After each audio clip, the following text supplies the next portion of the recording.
Jeralie, thanks for coming and spending the time to talk to me on our podcast, #GreatAtBusiness. Still, this makes me laugh calling it that. But we've been working together since 2012, is it? 2013? Yes. And, you've had an amazing career in recruitment. You've bought and sold 2 companies, and we're working together through Ocerli now. And so I thought it'd be interesting to talk to you a little bit about some of the things I don't know and some of the things I do know. I guess what I don't know is before I met you, which was at the Paul Dunn event. I mean, were you born in Jersey? How did you end up in Jersey? What happened at the start? No, born in New Zealand. Okay. I was went to school in New Zealand and had my first part of my career in Auckland. And what was that doing? So that was, so I left school without a degree. We discussed this before, haven't we? And it just wasn't on the radar. My first job actually was with the Crown Prosecutor in his office. Okay. And I found that fascinating, very fast moving, and really enjoyed that. But they wanted someone who'd go on this legal trajectory, and that wasn't what I wanted. Okay. I really loved people contact, front of house, that type of thing. So I actually got a job in a travel agency in one of the suburbs in Auckland. There for probably about 5-6 years. In the end, I ended up managing 5 branches. I wasn't even 20. Okay. So I had as my first introduction to probably what would be an inspirational leader. This man, his name was Ian Clues, I thought he was fantastic. He had a lot of belief in people, had belief in me. I love the fact that he knew what was going on, even though he wasn't even in the office, and to push you to sort of do better. So I managed these 5 branches, which was a real challenge because I was probably half the age of the other people, and did that for 5 years, and then decided to do the overseas experience, and that's a very common New Zealand thing. Right, you go off to Europe or you go around the world. So I got as far as Sydney. Okay, how did you? So why do you think they trusted you at such a young age to have managerial responsibility? It's a good question, actually. I've always been probably very focused on if I do something, I do it really well. I did some waitressing in Sydney when I first arrived, and I did the whole City and Guilds, silver service and liquor service. So I've always wanted to do things very well. And I probably was quite serious. I wasn't driven. I was driven, yes. And when I was younger, I used to, in the weekends, I used to run a school for the local neighbours, yes. And I loved it. So I had I was slightly different. I don't think I went through that party time, which I probably should do. I think I should do it at some point, You're still young. So I just, I really loved it. I was good with clients. I was actually quite good with these people I managed, and he just wanted me to take this on. I think I was very young because I asked him if I actually had to take the company car because I didn't want it. Looking back now, that's not something I would probably do now.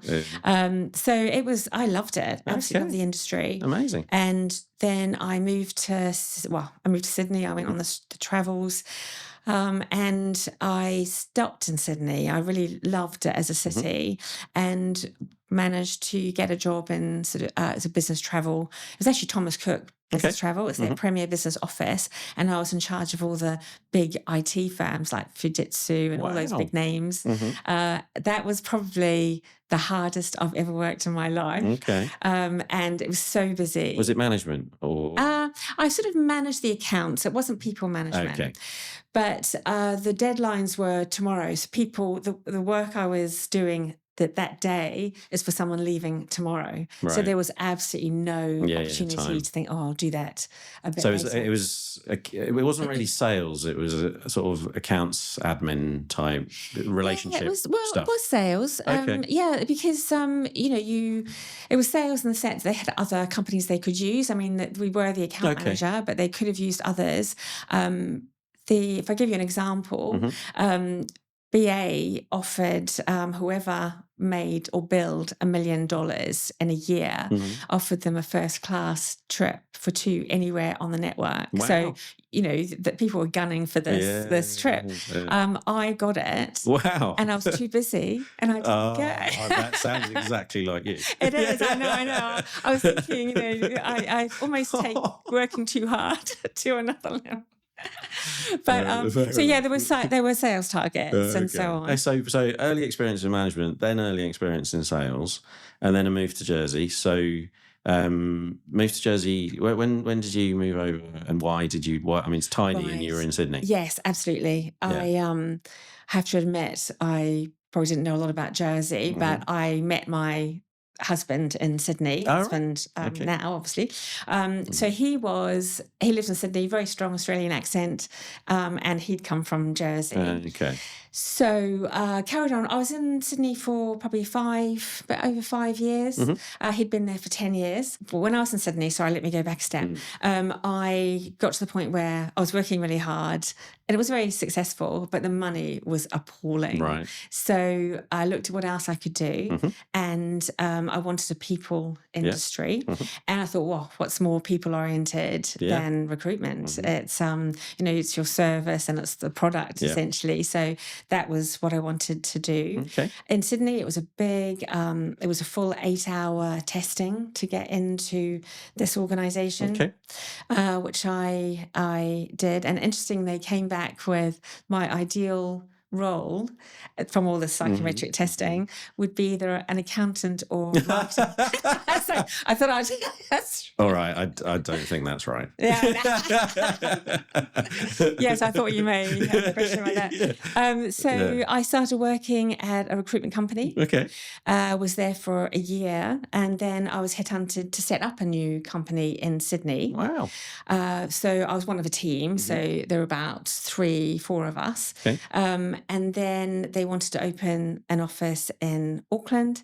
So I went back to Auckland and helped with opening that office up. So that was a really interesting time, very different business. And that was a big company that you interviewed for 8 hours, and then it was it was sort of the first step back into small business, I guess. Yes, it was, but it grew very quickly. So that became was a company in London, actually. Oh, wow. They wanted to set up an Australasian. So it was sort of like the larger infrastructure, but very small teams to start with. Why did it grow so fast? What was the reason that it was? I'd say the reason it grew so quickly, we approached it from a sort of different angle to the other recruiters. The first company I worked with, you didn't meet anyone. You sort of sat in an office. My first job, I didn't probably know any better, was recruiting actuaries. Oh, wow. So that was... Would they pick up the phone? I don't know. Oh, well, it was like, it was successful. I mean, I'm sorry to see me go. But that was very much in the office and running. I think people were afraid then you get headhunted and take the client base with you. Yeah. They had a totally different view. You got out there, meeting clients, whole relationship building. Yeah. And it was a fairly fresh perspective, certainly for the clients that we had. Yeah. And we had a very, very good structure from the UK. We'd obviously tweaked it for Australian and New Zealand markets. Yeah. We also had an industrial psychologist team. Wow. So if anyone was promoting or recruiting, we would assign them someone who would also work with them on the psychometric side and testing, and so on, which was actually really valuable. People really liked that. And that must have been, was that relatively new at the time, or not really? It was existed, but it wasn't tied into recruitment. Yeah. At the time, they used it a lot for promotion, which I think is very worthwhile, but it wasn't tied up into the initial recruiting process. So then when you came to Jersey then, so Rowland's would have been was it very different? What you were coming Rowland's. To? So yes, I started off with iTex actually. Oh, right. Yes, so I was marketing, sales, and then marketing manager for iTex. Okay. And then, not sure how long, perhaps 5 years maybe, 5 years. And then the role came up in recruitment. The marketing, I love marketing, but I'm not the person to be in the back office, like raw marketing, almost looking at the more analysis side. I like that what sort of market facing, if you like. So that's why I left there, but still got good contacts from iTex, and then was recruited for Rowland. They had a job they advertised, and I didn't go straight into recruitment because I sort of feel you have to know the market. And by then I knew Jersey better. And so got an interview. I had a very long interview process, which I thought was a bit weird. How long was it? Well, it had a number of meetings. I've had 3 meetings, and then an expert interviewer, someone he went on to work in courts and court cases, and he had to assess me through a sort of sitting there and just talking to me for a while. So that was interesting. He was very good, actually. But I sort of felt like it was sort of my history would sort of show them actually I am successful. So I thought, I thought that was unusual. But still, it was a good process, and they offered me the job. I arrived day 1 and thought, this isn't going to be very long. And here I am years and years later. So it was a lot of change over that first. How many people were in the team when you started? There were about 5. I was replacing someone who had just left and actually set up another recruitment company. About 5 in the team. It had 3 directors, and very soon after I joined, probably only a year or 2, they then left or split up, and 1 director remained, and he became the sort of MD and sole owner, presumably. Sole owner, yes, of the company. Over that period of time, so that was... when was that? Was that 1990? 96. 96. 95, 96. 96, okay. You bought Rowland's in 2012? Yes. Okay. So there's, I mean, my maths, 16, right? 16 years. So what, during that period, I mean, did the team grow massively and you got into management, or was it just the same sort of number of people, or how did you get from not being? It seemed to take quite a long time, to become the owner. Yes. So what was it? How did that work? What happened? Firstly, I got to management very quickly. So when the directors split up, there were a couple that went with one of the directors and again set up another agency. And so I was made manager very quickly. And then I think the trajectory was associate director and then owner.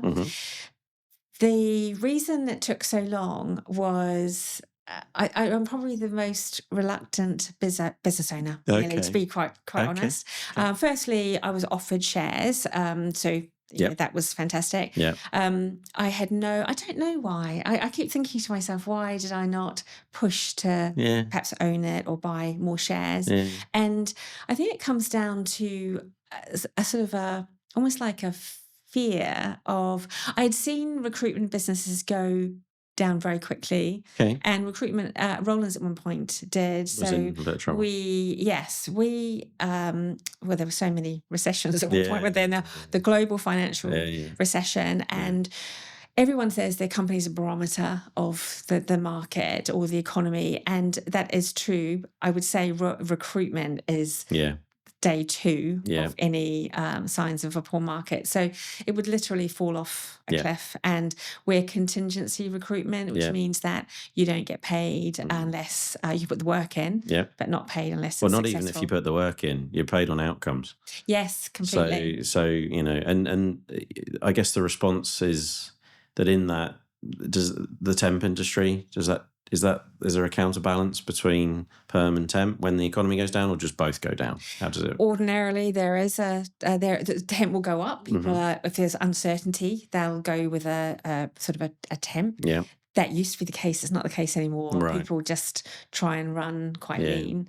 But in that time, 96 through to probably 2015, 2016, there was definitely a counterbalance with temps, and Rowland's had a very big temp base.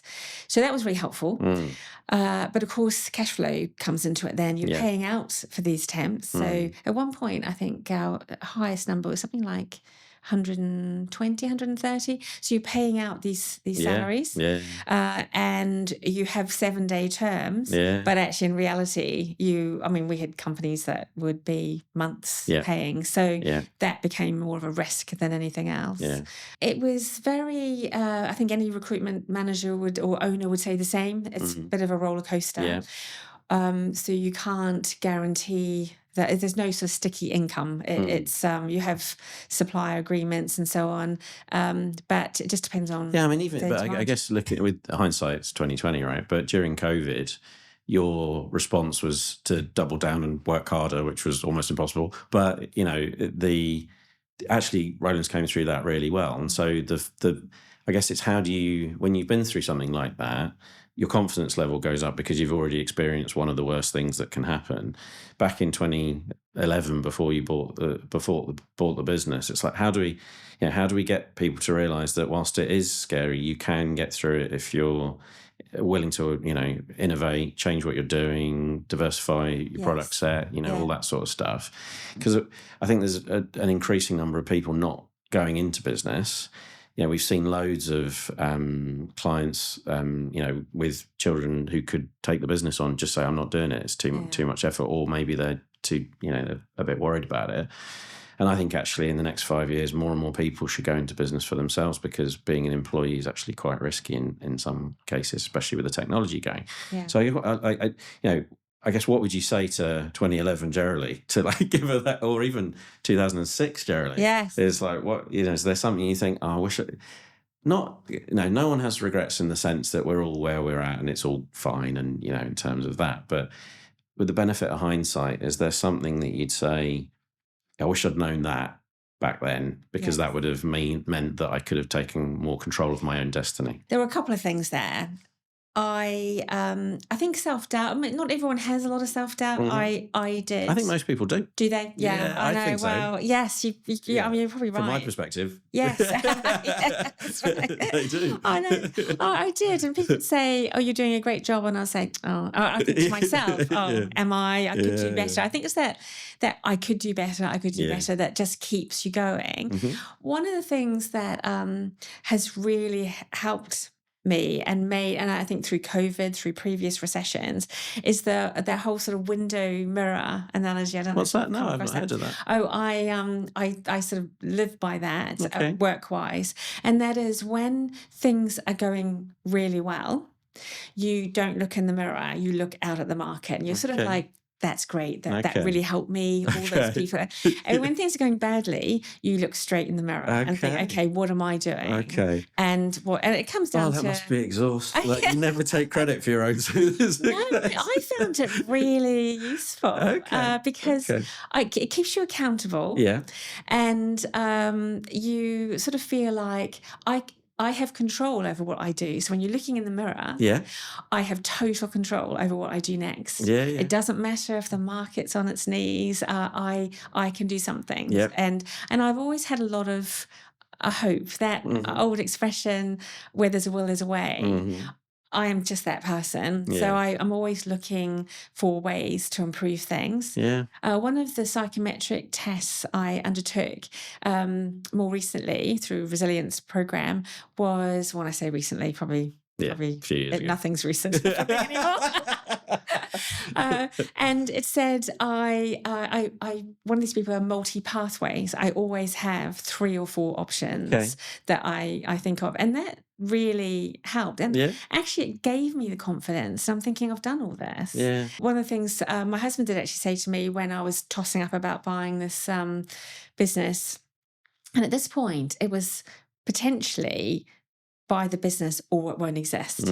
And not because it wasn't in a great place, but the owner didn't need I fully understand, he didn't need the pressure and the stress that was there. And there was, you're selling a business is hard. You're selling externally, it's very hard. So that was the conversation we had. And my husband said, look, what percentage of your energy is spent getting permission to do things, to getting approval to do things? That's interesting. And I sat down and I thought, 40%. I mean, I'm thinking about an issue at work. Yeah. I then need to explain it. I need to sell it. So I was thinking, he said, well, that's the energy you can put into your business. And then I had one client, he's very senior in finance, and I didn't tell anyone about the possibility of buying this business apart from obviously family and a lawyer. But I spoke to him because I knew he would keep it very confidential. Yes. And I'd explained it all, laid it all out in quite a few sentences, as I do. And he turned around and said to me, Jeralie, go for it. It'll be the best fun you've ever had. Okay. And was he right? Well, about 8 months in, I called him and said, "When does the fun start?" But he was right. It was. It's. I actually think it's a privilege to run a business. It's hard. Really hard work. People think you can choose your own holidays and you can turn up when you want to, but I don't know if all business owners are the same. But you're really conscious that you are. You're there, you're present, but you're also really effective day in, day out. Yeah, and I see it as, we've got, I don't know, 2,000 local business clients across our group, and we've 140 odd in the team, and it feels like the team's my clients and the clients are the clients and everybody, and you keep the bank happy and the insurance people, so you just got to keep everybody. I guess happy is a strong word. Satisfied, over a period of time. But the quote that I've always, we've got it on the wall out there, is the Michael Gerber quote, which is, everything going wrong in your business is your fault. And it's a sort of similar thing to your mirror analogy, but I wouldn't take it as far as, when it's going well, it's not my fault. I would say, actually, that's all about me. Well, that's true, actually. Not all about me, but, but yeah, I mean, there's a power in that, right? There's a power in being able to fix your own circumstances. I do find there's something in every situation. So you learn so much. I mean, even Ed Sheeran's on the bandwagon. He said that everything he learns is from failing, and he learns nothing from success. I thought that was exactly it. But what I found is the hardest or most challenging employee is the one you learn huge amounts from. Okay. And the most demanding client you learn. I mean, I'm not prepared to, if it's totally toxic, I'm not keeping that client. But I do think everything that happened, looking back, at the time it's tough, but you come out of it and you just gain confidence every single time. Yeah. So if I had a regret, and you can't really have this as a regret, but I would have definitely gone into business sooner. Yeah. And I would have liked to know what I know now. Yeah. I mean, it's essentially, because what you were articulating was options and where you were wasting, and that's genius from Rick. I don't know where, but the options back then, it's like, okay, well, if A happens, then, we can go and do B. If B happens, then we can go and do C. And being able to articulate that you found ways to mitigate the risk in your brain, and I'm probably using the wrong language, but before you go into these things, what's the best case scenario, what's the worst case scenario, and what's the likely in the middle of those two things scenario, and how do you go about changing things, and how it's a lot of that's about getting the right people around you and talking to mentors and all that sort of stuff. And so when you bought the business, presumably there wasn't a valuation process. It was just. We just agreed. We just agreed a number. Yes, we agreed. Yeah. But it was still... Did it take a long time, or was it easy? Oh, very, very easy. Yeah. The owner and I get on really well. Yeah, you worked together a long time. Yes, had lunch with him last week. Okay, nice. So yes, we worked together a long time. And it's what he wanted, and at that point, it was what I wanted, and it was absolutely the right thing. Yeah. I was still, I was worried about financially. I think you've got to I had to have a buffer. I wasn't going to go into it if everything went badly wrong. Yeah. So we actually sold our favourite house. Right. And actually, we had that money sitting there, and it was just what I needed to do to feel that worst case scenario. Exactly. Never touched it, so that was good. But I went into it. I dropped salary right down. It was almost like head down. Just develop the business. The highest number of staff at any one time was 16. Okay. And I remember thinking that's about as many as I'd like to manage, because I really loved the client side as well. So, but that was probably the most we had. Okay. And so when you took over, what was the first couple of things you thought, because obviously it sounded like there was some occasional tough situations. What was the change in thought process around? Was it just, I'm just going to work harder at what I've been doing? Or was it actually, we need to change the way we're doing things? It was work harder did come into it, but it was changing the way we do things to a degree. Mm-hmm. I sort of do that every year. Every new year, 2nd of January, I would think, okay, we need to raise that level. So I'd look at the things that I thought were going well, look at the things that actually we needed to improve on. I've always been really keen on that sort of, brand is everything you do, everything you say. So every touch point can be improved on. So I did do that. So raising the level, what's the so yes, but yes. what's the detail? Okay, so we redid the office. I changed that around. We had a sort of a slightly more open plan. Yeah. I had a different. I could.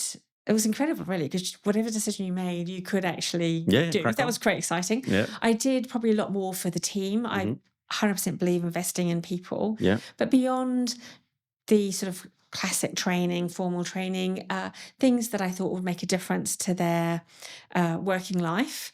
And so we had a really small team. So I do think you get back what you put into it. And so a lot of things like we brought on resilience training at one point.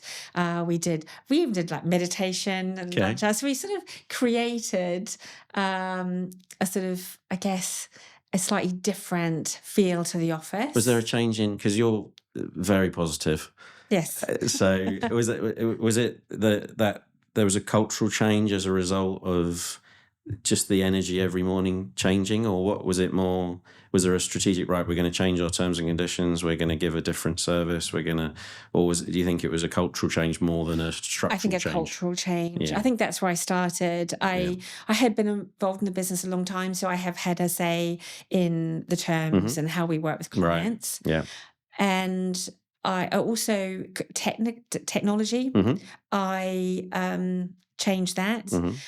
My biggest, the plan or the biggest decision maybe, or easiest decision probably, was I needed the finance person, and they had an accountant for a long time, but I wanted more than that. I know what I could have been an accountant, obviously, but I know what my strengths are. I know what is not a strength, and I'm not interested in sitting there and doing it yourself. Accounts. And also, it was sort of bookkeeping, processing. It was actually, I think, annual accounts. It wasn't even monthly. It might have been quarterly. So that's what I wanted to change. I had 2 goes at it and didn't give me what I wanted. I wanted. I know you probably will edit this out, but one of my best decisions was appointing what was Purpose at the time, and was a VFD, and that's the service I wanted. And I sort of feel definitely won't edit this out. Oh, good. Just proving I'm great. Well, I just say it's important. Super important. I definitely attribute the success to getting the right people around me, and that, you and Julie, and what I got from that is a far better picture of the business, and the sort of leaks that you don't realise you're spending money, or that you could spend differently. But not just that, it's asking the difficult questions, playing devil's advocate, not letting me get comfortable, what next all the time. So and I used to leave meetings thinking, good or bad reports, I'd leave very motivated to make the difference. So that was probably the biggest change. And I continued. What's the confidence change? Because there is I feel that when I've got the reports on a monthly basis, I have a different level of confidence in the way that I execute the decisions that we're taking based on the numbers. But I mean, I always find it very hard to articulate that to other people. So, how would you define?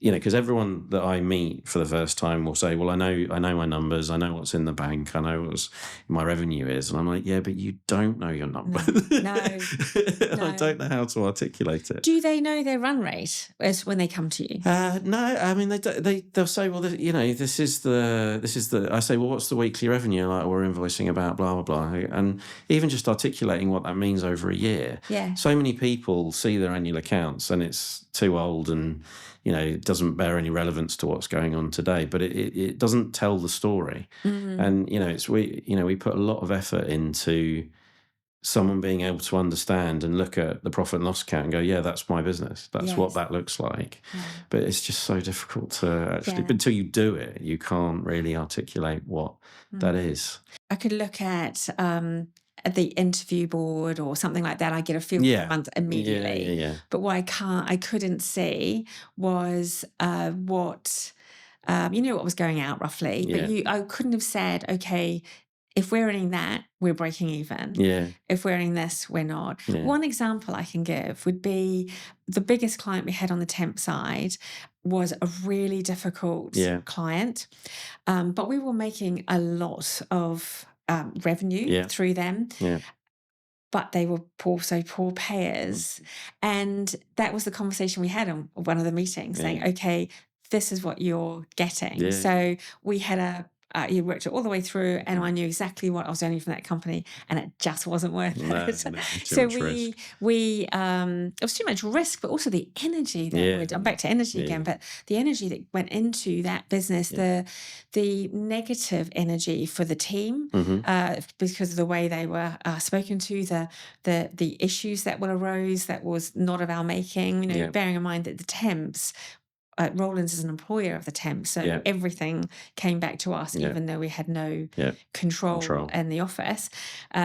So we exited them at the right moment, at a sort of proposal moment, and everything else went up. So, and that was predicted. We had that conversation. So the permanent recruitment increased because we had so much more time and energy to put into that. I probably wouldn't have had the confidence to make that decision. I'd be thinking, oh, I'm losing all this money. That made it easier, and it worked. Yeah. Well, my favourite conversation was around taking on Sue.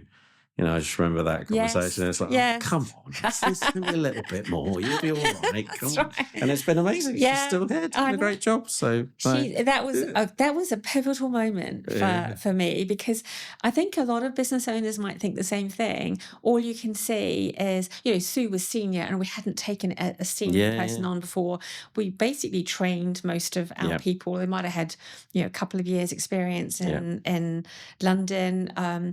So that for me was like, that's a stomach moment, thinking, oh, could I guarantee to be able to pay her ongoing? And you're right. You convinced me. Never. I mean, that was just such a great decision. Yeah, it was. Yeah, absolutely. Yeah, that all went very well, and you got through COVID. I mean, what were the things that you? Was it a change in services, or what happened during COVID that you came out of it as strongly as you did? Yeah, we did really well at COVID. We did buckle down, and I was very conscious. I didn't want to take a step off the pedal. Well, obviously you worry about your team and so on. But I wanted, when this was over, to be in a really good position. Mm-hmm. So what we did was look at who was recruiting. And we had our famous 12 companies in Jersey that continued to recruit. Okay. And we noticed that London continued to recruit. Okay. So we actually started doing recruitment for London. Mm-hmm. We looked after the 12 businesses that hadn't sort of shut the doors.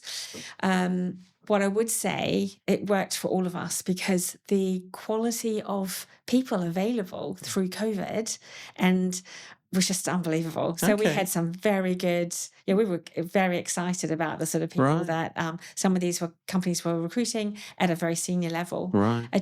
I don't know, it just seemed to, I think people coming back to Jersey, they were in COVID, they were locked down in London, and they realised actually we're away from family. They reevaluated and wanted to come back to the island. So that was brilliant for all of us.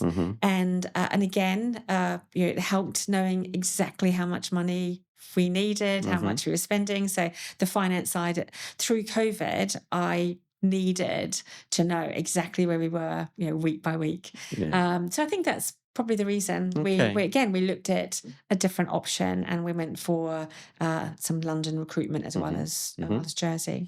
So when did you start? So that went well. You had sort of 10 really good years in the business. Even during COVID, it was you pivoted and done some good things. Yes.